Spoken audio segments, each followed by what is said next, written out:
All right, it's now time for a segment we like to call Things to Care About, but I'm filling in for Christine. So we're Nyssa-ing about things today because the one and only Nyssa Green is here. Hi, Nyssa. Hey, I like that. You like that? You look but so I'm still good. filling in for you. Yes, it feels good to be you. I like the sleeve. I like everything that's happening here today. My closet fabric picked Those this are out nice. for me. I like that. All right, so today we're talking about toxic thoughts and how to get rid of them. Yes. That's finding our true happiness. Absolutely. If you can remove some of these thoughts from your head, you will be happier and you will create a better existence for yourself. All right, what do we need to get rid of? All right, let's get into my very first one. Okay. Because I don't want to procrastinate. Sure, no. All right, let's jump in. If you are a procrastinator, if you're someone that says, I'll do it later, I promise you life will be better if you do not procrastinate anymore. Okay. Because really, procrastination is sort of like an arrogant way of assuming you know you're going to have later.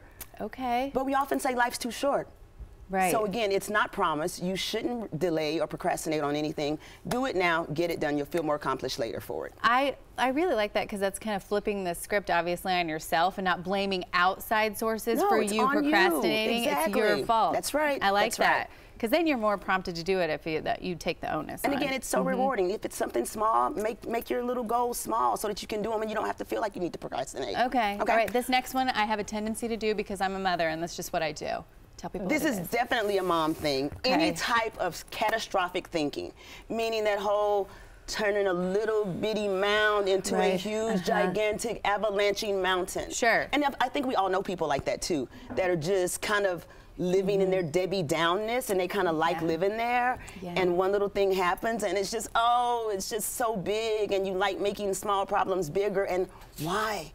You're just making your life that much more difficult and your spirit gets all icky from that. I know. You really have to, that is a very mindful thing though to do, is to push negative. Don't let your mind start down that rabbit hole of negativity. I was just going to say, these are also the type of people that one thing leads to another problem. Well, if I failed this exam, I'm probably going to flunk out of the class and then I can't be in a lawyer. What? Right. Like, control your thoughts. Yeah. And find those people that are always glass half full because those people are fun to be around and then they encourage you to do the same. And those people do not like being around Debbie Downers. Right. So that's so true. Yeah. All right, what about this one? And I have to say, I think women are a lot more guilty of this than men. And it's something that we should definitely stop, and that's the whole I'm inadequate. Yes. On any level, about any situation, you are more than enough and you are equipped to do whatever you need to do to get out of that situation. My lady friend. So stop saying that you're inadequate. Also, when you speak things like that, you're probably gonna kind of do that whole self-fulfilling prophecy. Right. Yeah, no. Yeah, men think they can do anything even when they certainly can't. Right, exactly. It doesn't stop them. Not at all. So we could take a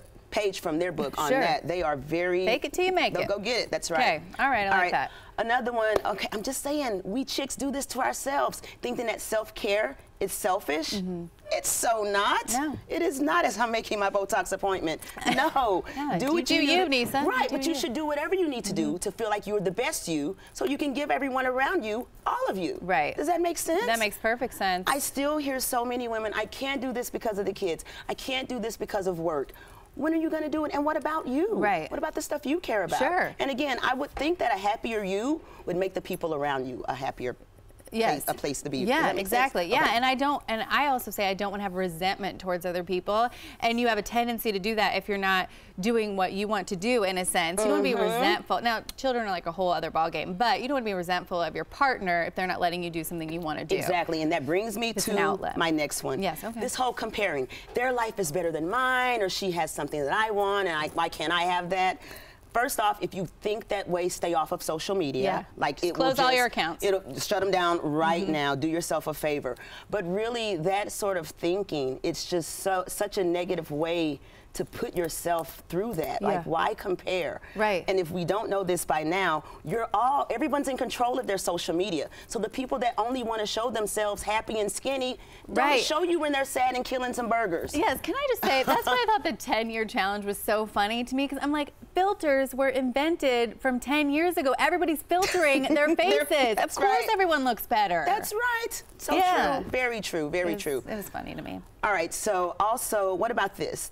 something happens and it's like, oh, this always happens to me. Right. Well, it's probably going to continue to happen again because you are saying this always happens to me, and words have power. Right. So even if it does constantly happen, how about saying, this is going to be the last time. Yeah. This will be the last time this happens to me. And just stop saying toxic things to yourself. That's a very also like selfish, like that's like an ego thing in a way. Because it's true. like, oh, everything happens to me. Well, listen, you're not that important.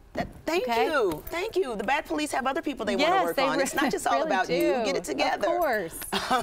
Okay, so what about this one? Again, going back to that whole social media thing. I wish I looked more like this person.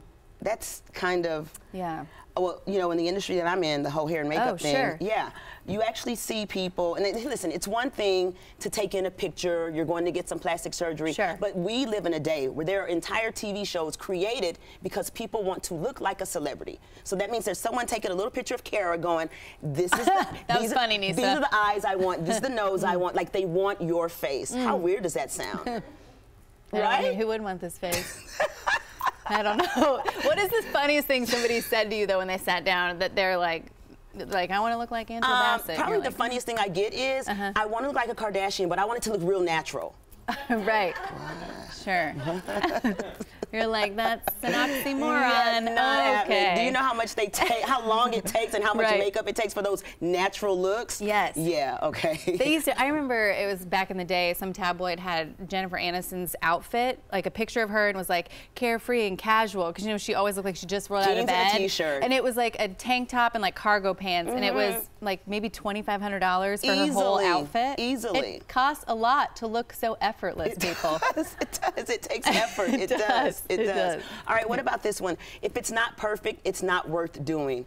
Oh, that's my horrible. gosh. I was just in a webinar with the girl that was like that, and the whole point of the webinar was to get started now. And she kept saying, well, I can't start because my studio's not ready, and I can't start because of this. If you're waiting for perfect, you're never going to do it. Yeah. You cannot wait for perfect. Dive in. And plus, you know what people love? When they see the imperfections. Yes, I would never get out of bed in the morning. Exactly. If I was trying to be perfect. Wait for perfect. You cannot wait for perfect. And if it's an idea that you have, it's worth doing regardless of if you're perfect at it or not. Go for it. All right. I feel motivated. Nyssa Green, ladies and gentlemen. Thank you so much, my friend. That was great.